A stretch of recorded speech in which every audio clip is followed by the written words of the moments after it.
এই অমন করিস কে? সারা রাত তোর দ্বারা গেলে ঘুম পাড়া হারি নাই। একবার এই কাতস একবার ওই কাতস, উঠস বহস, অমন করিস কে? আমি জানি কত কষ্ট করে রাতটা পার করলাম। তুই এখানে কি কস? 5টা কম্বলের তলে হয়ে অত ঠান্ডায় কষ্ট হয়েছে। কে তোমার নাককে আনইনস্টল করছো নি? তুমি কি একটু গন্ধ পাও নাই? যে ঠান্ডা পড়ছে ঠান্ডার মধ্যে আবার কি রে গুন্দা? 5টা কম্বল গাড়িছি তাও কামানি কমতেছে না। তোমার ওটা নাক না শুনগে ঘরে না জানি 10টা 20টা ইন্দুর মরে রয়েছে এরম গন্ধ।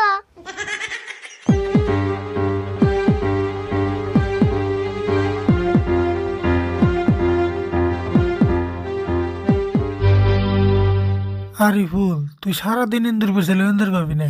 2 মাস ধরে গোসল করি না, গন্ধ তো আমার শরীর দিয়েছে।